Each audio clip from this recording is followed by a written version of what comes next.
Hello, so welcome back. Today in this video, let us see the concept applications of Coulomb's inverse square law that we have studied in case of point charges. And the most important point here is that Coulomb's inverse square law is applicable only for point charges. You won't consider it as a body. Right, so in the next in one of the applications you will see such a problem where you will be thinking that the charge lies at the inside the given body. No, it is not like that. So Coulomb's inverse square law, if we are applying that one, if we are using that one, we need to assume that the given body to be a point object and the charge is a point charge. Clear? Right. So now if at all somewhere or somehow, if we say it's a body or a particle or whatever it is, like whenever we are applying Coulomb's inverse square law, you need to assume that whatever the word what we are using, it implies that it is a particle or a point charge. Okay. Right. So now let us see the first one. Three charges of equal magnitude Q are placed at the vertices of an equilateral triangle. Okay, so here this is how there are three charges Q, Q, Q at the three vertices of an equilateral triangle. Done. Of side L is also given. How can the system of charges be placed in equilibrium? So now what is the point here? The point here is that there are three charges and all three are of similar charges. You can see plus Q, plus Q, plus Q everywhere, all the three. So what happens that we should first understand. See, if there are two charges here, this charge, like let us suppose that this charge is free to move, then it will be pushed away by this charge in this direction. Also, it will be pushed away by this charge in this direction. So that means two forces are acting on this, the repulsive forces, and the resultant acts in this direction, bisecting the angle between the two given. Since this is 60 degrees, this is also 60, so this is the resultant direction. That means this charge experiences a repulsion in this direction. That means the charge tend to move in this direction. Okay. The same is the case here also. Like suppose if we talk about this charge, this is how it will be repelled and this is how it moves. So that means all the three charges tend to move away from each other, right? Away from each other, like with the resultant Coulombian force, right? With the resultant electrostatic force of repulsion.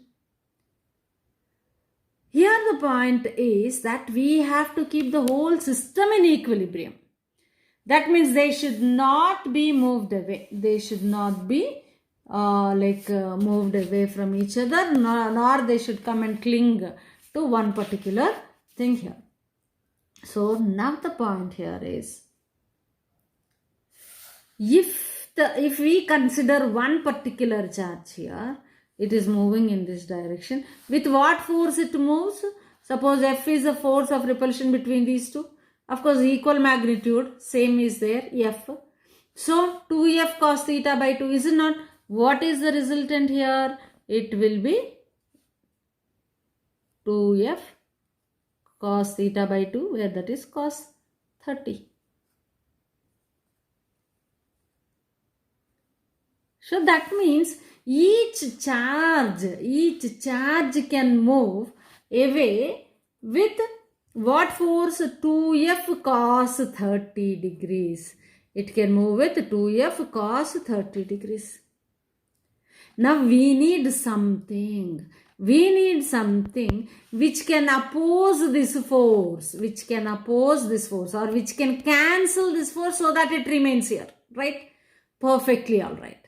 Similarly, the force which is acting on this should be cancelled by the force in opposite direction. That means if this is acting in this direction, there should be a force in this direction.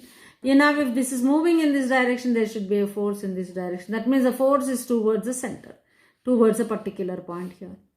And in all the three cases, this whatever the charge or the source of force should be at equidistant from all the three. Yes, perfectly all right. So therefore, where the point is a centroid. Is it not? The three vertices of a triangle are equidistant from only one point, that is the centroid. So now if you take the centroid, at the centroid, if you imagine a charge Q, at the centroid, in such a manner that if instead of in such a manner that the force which is acting in this direction is opposed by the force because of this charge. Right? Because of this charge. Right. So then the system will be in equilibrium. Right? Perfect. So now we know what we have to do. Now first of all we have to find out the distance between the charges in order to find out the force between these two.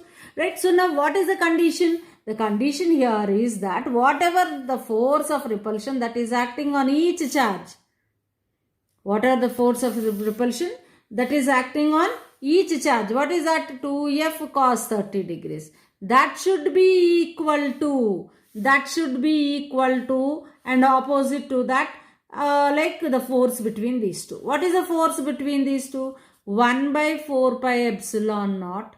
Right? 1 by 4 pi epsilon naught, capital Q into small q by distance square. This distance I want. This distance. What is this distance? You know that the centroid divides this line in 2:1 ratio. Right? So therefore, what is the height of the triangle here? In case of equilateral triangle, the height is always root 3 L by 2, L being the side.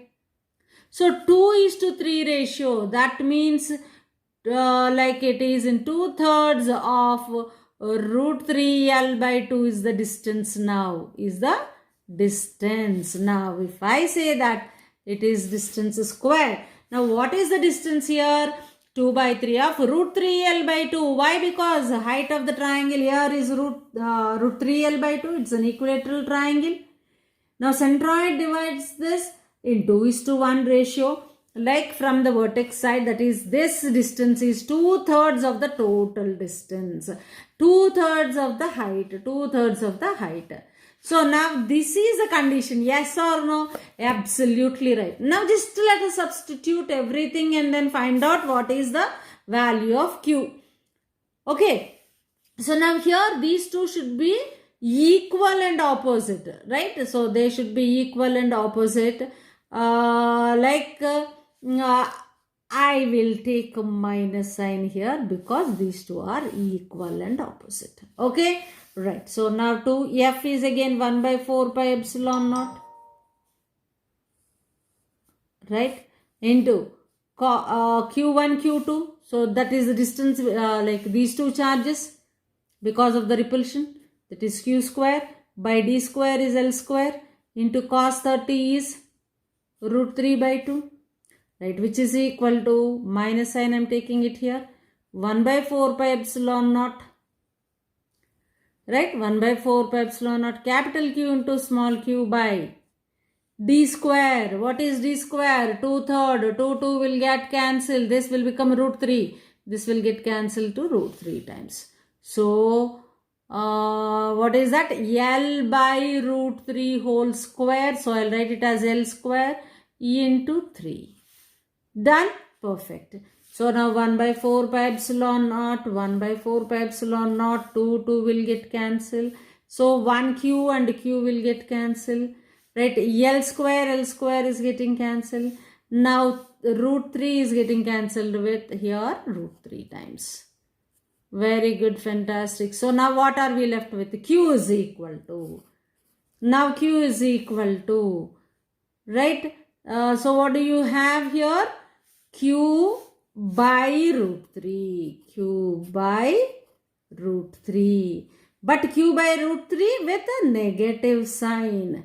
So, capital Q is equal to minus Q by root 3. That means there should be a negative charge here placed in such a manner that the total system remains in equilibrium. Beautiful problem. Concept is beautiful here.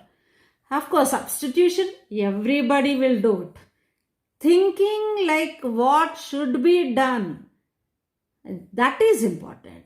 Okay, yeah, note it down. If you have not yet subscribed, please subscribe to Young Minds versus Physics. So these lessons are going to help you a lot, like in solving your problems. You'll be more comfortable to apply the concepts when you listen. Right, please subscribe. Now let's see somewhat the same similar kind of problem here.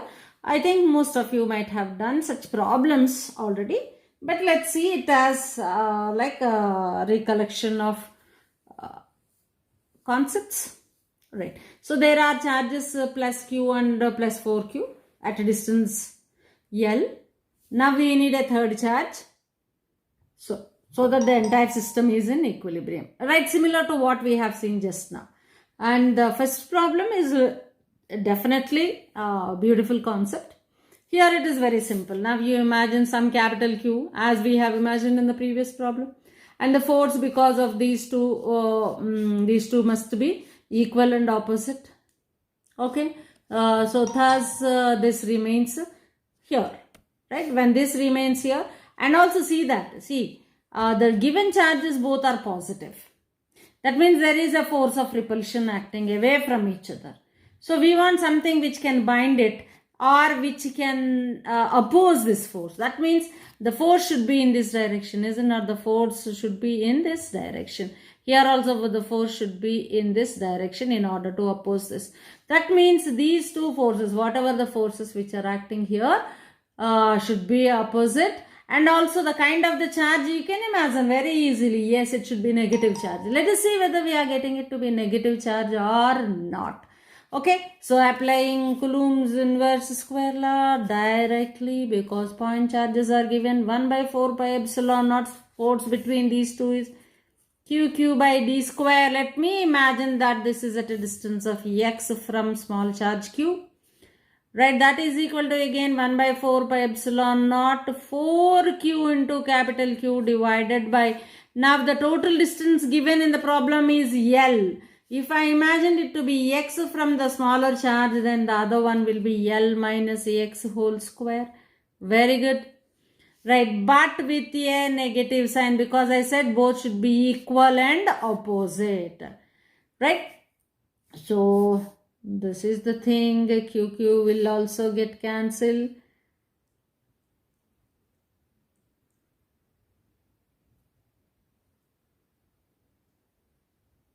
Right. Now, let us see like how the problem will be solved. Like, for both to be like, we need to know that L minus x is the distance. So where it is located from the smaller charge that we are, right? So therefore now to find out x here, the point here is to where this capital Q should be. For that we shall use this one. Okay, right.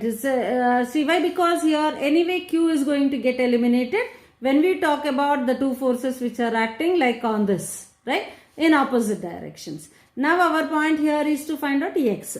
So now for this one we neglect this negative sign, right? Okay. So or if you say that plus q and minus q are getting cancelled, because only magnitude we are considering here. So now L minus x whole square is equal to 4x square, right? So taking root on both sides. So what did we do here? So we just neglected the negative sign here, because we are trying to locate x here, right? So we are trying to locate x here. So therefore this implies x is equal to, right, this is L minus x, that is 3x, right, L by 3. So we got x is equal to L by 3. That means now we know the value like or the distance where capital Q is should be there, like where capital Q should be there from small plus q, right? This is what we got. Now the point here is, here the system totally should be at equilibrium, right? That means neither this should move, nor this should move, nor this should move. Right, for this not moving condition, we applied already. Two forces are acting equal and opposite to each other, and we did it. And of course, we neglected negative sign in order to find out x, that is the distance.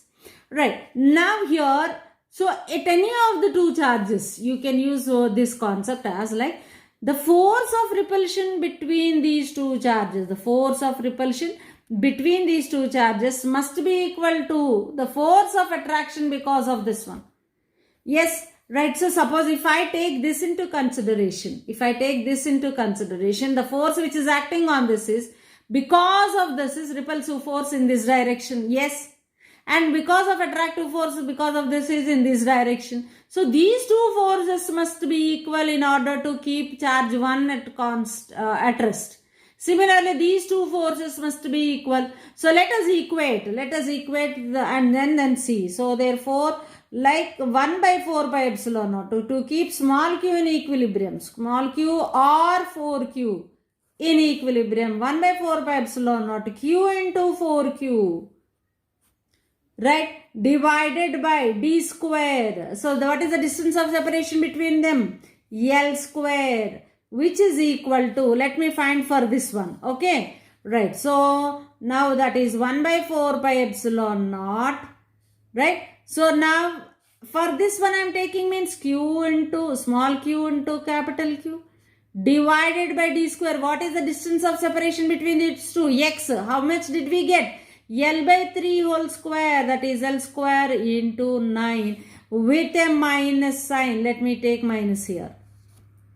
Okay, because here now we are going to find out capital Q, the magnitude of Q. That means we already know that it is a negative sign. Of course, we may or may not take it, but better you take it so that you will get a negative sign finally.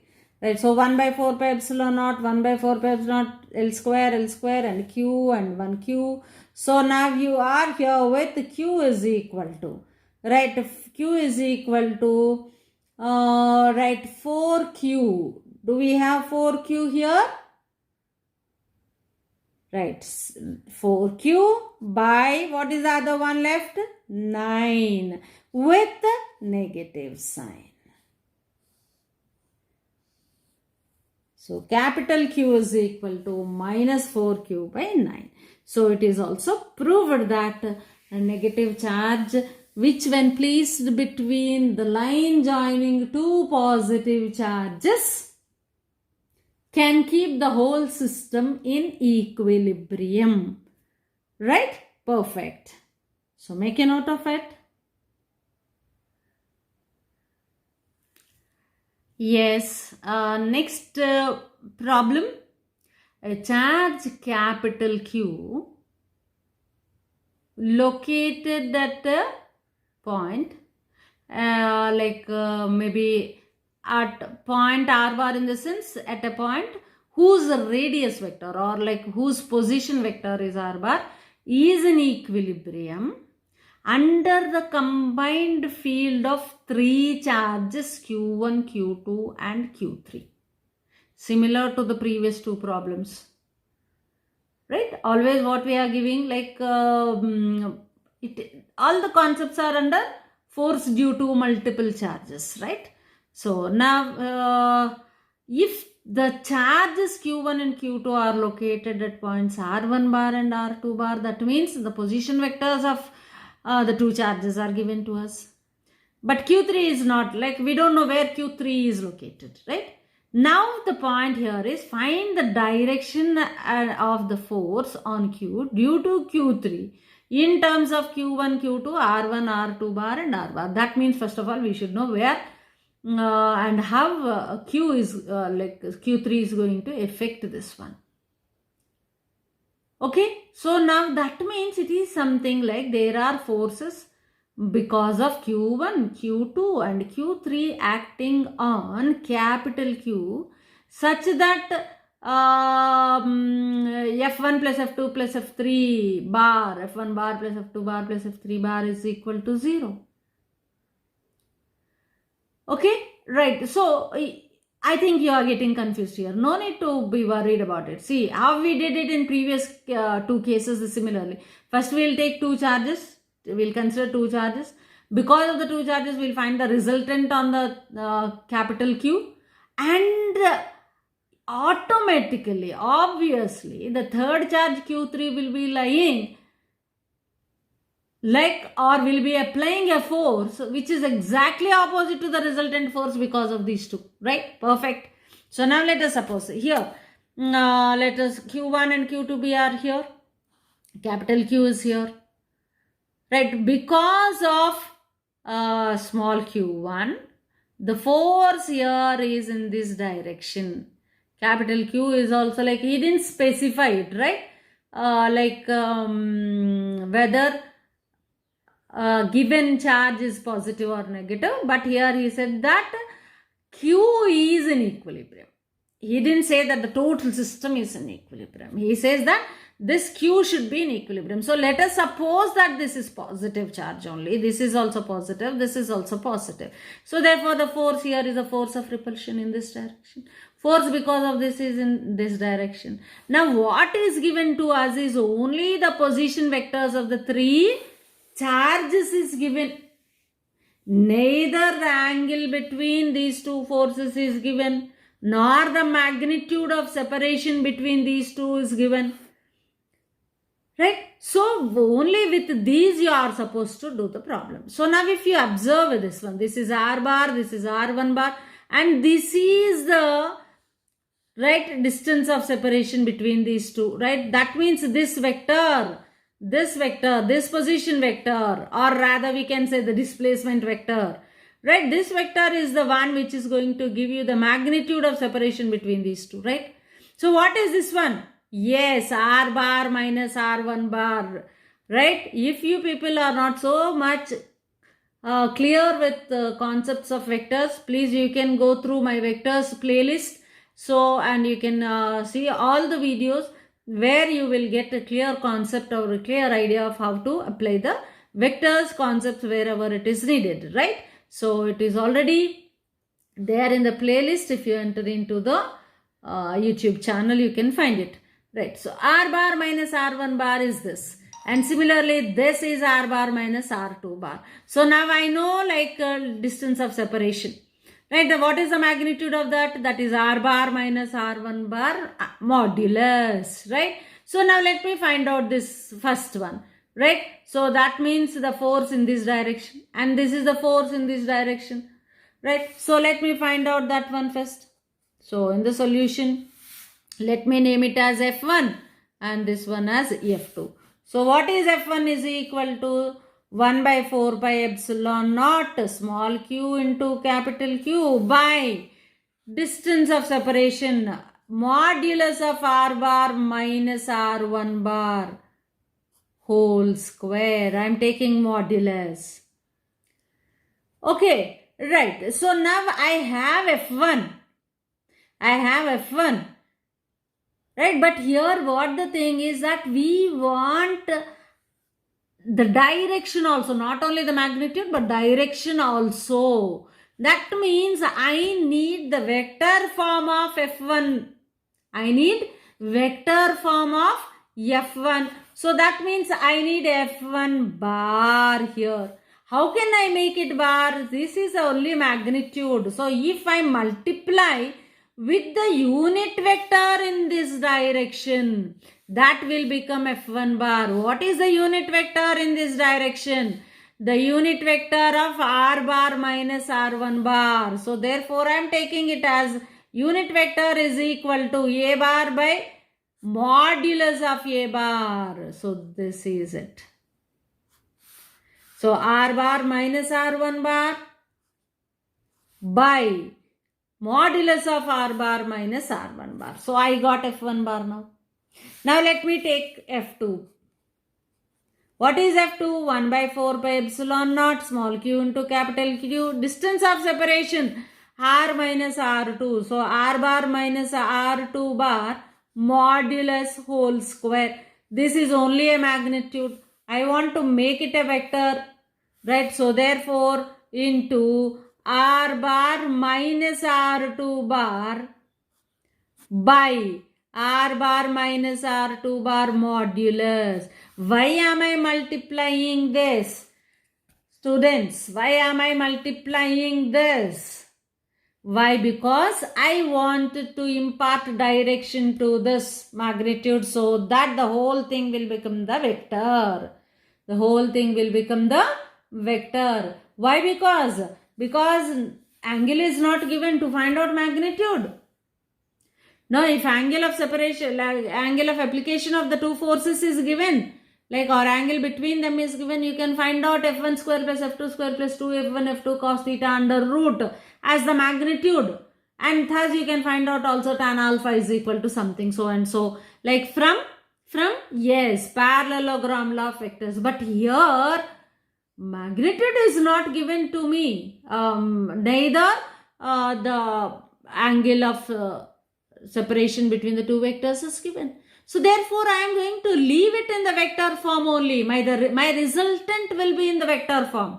So now what is the resultant? Let me write the resultant as FR bar. So now what is FR bar is equal to, very good, fantastic, F1 bar plus F2 bar. Simple. This is so simple. Right? So only the concept here is that you should know how to solve it, how to approach to the problem. So now therefore FR bar is equal to 1 by 4 pi epsilon naught. You can take common in these two, as well as Q capital Q also. So that is taken common. And now if we are like left with, right? So what is that you have? I think Q1, Q2, right? So sorry, this is with Q1, this is of Q2. So then I can take only Q common here. So that is 1 by 4 pi epsilon naught into Q. Now the first one is Q1 by R bar minus R1 bar modulus whole cube. Can you see that? Modulus of this square into this one. Right? Into R bar minus R1 bar. R bar minus R1 bar. This is one vector. Plus Q2 into R bar minus R2 bar by R bar minus R2 bar modulus whole cube. Right. This is the resultant vector or the resultant force acting on capital Q because of the two charges Q1, Q2. Is the problem done? Is the problem done? No. Why? Because here there are three charges, Q1, Q2 and Q3. So now the point here is, in order to keep capital Q at equilibrium, what is the direction or what is the force that is imparted by Q3? Now the force imparted by Q3 must be exactly opposite to FR. Right? That must be exactly opposite to FR. That is F3. That is F3. Then only it can be in equilibrium. So therefore, F3 bar is equal to minus FR bar. Why is the minus sign here? Because these two are opposite to each other. F3 bar is equal to minus FR bar. That means minus of this value is F3. Right? Perfect. Right. Please pause for a moment and note it down. Beautiful problem. Beautiful application of vectors. There is not much from electrostatics. This is almost a vector application you can consider as.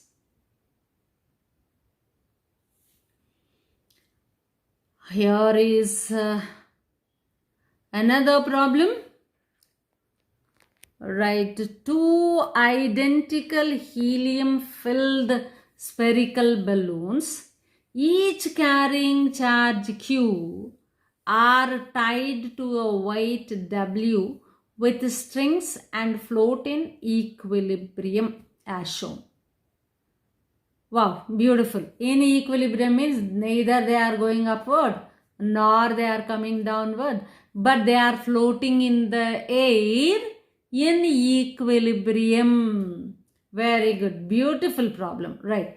So, helium-filled spherical balloons each carrying charge Q. Here, charge carrying charge Q means, in fact, it should be considered like, so when you say that charge is there means these two balloons we have to consider as point charges only. Then only you can solve like by using Coulomb's inverse square law. So let us consider these two are as 2 point charges, like small q are there at the locations of the balloons, right? And now are tied to the weight W with strings, right? Now find the magnitude of Q, assuming that the charge on each balloon acts as if it were concentrated at the center. Yes. This is the point. Like, see, the charge at the center, we will not consider it to be like that. But here, we are taking it to be point charge. So, therefore, there is nothing to be worried. Right. Find the volume of each balloon. Take density of helium as rho He and density of air as rho A. Ignore the weight of the unfilled balloons. Okay, whatever it is. That means empty balloon. So they are only talking about the helium, density of helium. That means the material with which balloon is made, that can be neglected. This is what they mean to say here, neglecting the weight of the unfilled balloons, right? Okay. Right, now here this is the situation how it is, right? The distance of separation, if you take it as 2x. Now this will be theta, this will be theta, this is x, length will be the same. So here weight W is acting because he said it is already carrying a weight W. Right, when W is here, now you can see that the tension is here. Tension in both the strings T and T separated by an angle 2 theta. So when two forces or two vectors acting with similar magnitude or with same magnitude acting with an angle of separation between 2 theta, right, then or if it is theta, it is 2t cos theta by 2. Here cos 2 theta by 2 is cos theta. So therefore here the upward pull that this particular weight is experiencing is 2t, right? Cos 2 theta by 2. So cos theta. So 2t cos theta is acting upward here and this is the weight. Now this one I am getting from the diagram, right? So therefore I'll write the equation here because there are so many equalities. 2t cos theta is equal to W. So the weight is here balanced by 2t cos theta. Fantastic. So now it's okay. Now we know how the weight is at equilibrium. Now the point here is that this should be at equilibrium, this should be at equilibrium, the whole system should be at equilibrium. So what is the other one that you can come to a conclusion? See, now here the balloon is also experiencing a tension in this direction T. Now this T can be resolved into in this direction because this is theta, right? Parallel to this it is T cos theta and then this is T sin theta. So on the balloon there are two components of tension which are acting, one acting vertically downward, that is T cos theta, and one acting horizontally, that is T sin theta. Now we know that the weight of the helium is of course considered. Even though weight of the empty balloon is neglected, weight of helium is taken into consideration, that is mg. So weight of the helium balloon, so this helium weight plus the one of the component of the tension T cos theta, these two are acting vertically downwards. And the buoyancy because or the upthrust of the air is acting in this direction. So these two must be equal in order that it neither moves upward nor downwards. Now the point here is there is a pulling force in this direction because of T sin theta. Right? That means because of this tension, automatically it should be pulled towards it because of T sine theta, one of the components of T acting in this direction. But these two are having similar charges, Q and Q. So therefore, there is a force of repulsion acting away from this. Therefore, this is equal to this. So therefore, let me write first of all this one. What is the other equality you have? T cos theta plus mg is equal to b. This is another. And now the third one is f is equal to t sine theta. Beautiful. Once when you know all this, everything can be easily calculated. Because the rest of the thing is only substitution part. Right, now let's see this one. Right, let's do this by this. What is the first, what is the problem? Find the magnitude of Q.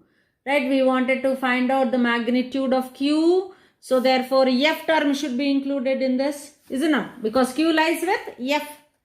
What is that? 1 by 4 by epsilon naught Q square by D square, D being X plus X to X. So therefore, I'll write it as 1 by 4 pi epsilon naught Q square by 4x square is equal to T sine theta. Yes or no? So therefore, if you wanted to find out Q, this has to be taken into consideration. So we'll take these two. Right? Easy to solve. So therefore, T sine theta by 2t cos theta is equal to f by w. So tt will get cancelled. Sin by cos is tan. Right. So therefore, you can write f is equal to w tan theta by 2. Fine?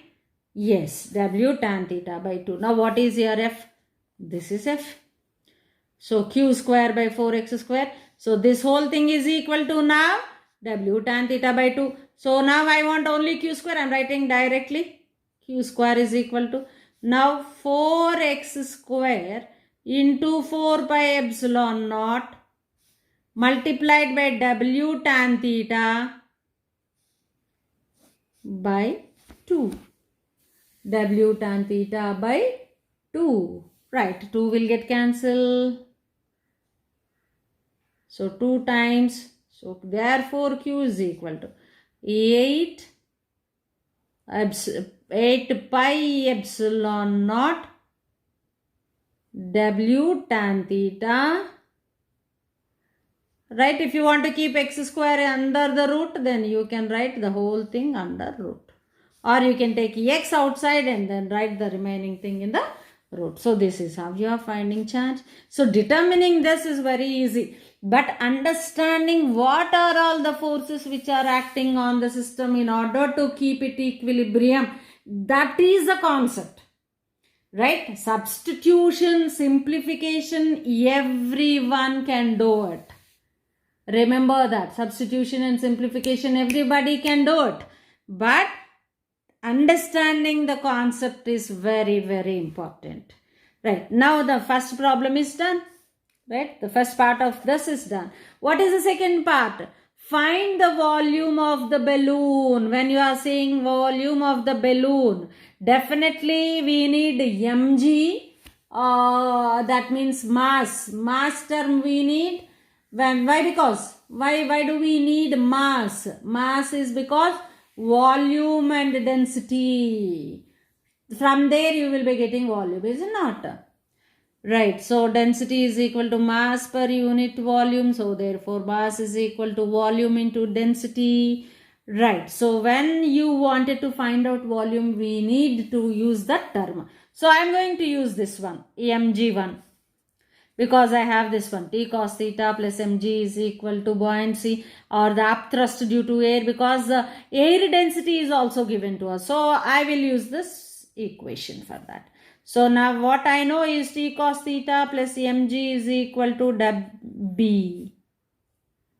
Right. So now T cos theta plus mg. What is meant by mg? Volume into density of helium, because we are not taking the mass of the empty balloon into consideration, volume into density of this into G is equal to B, volume into volume of the helium into air density into G. Okay, so this is how we can come to a conclusion. Now the point here is whether to leave this answer here with t cos theta, because is theta is given to us. No, we assumed it to solve the problem. So what is given to us is W is given to us. So we equated 2t cos theta to W. So therefore t cos theta is W by 2. Therefore substituting that one, W by 2 plus V into rho helium into G is equal to V into rho air into G. So what we want is V. So bring all V terms on one side and obviously you will be able to find out the other one, right? So hence this is V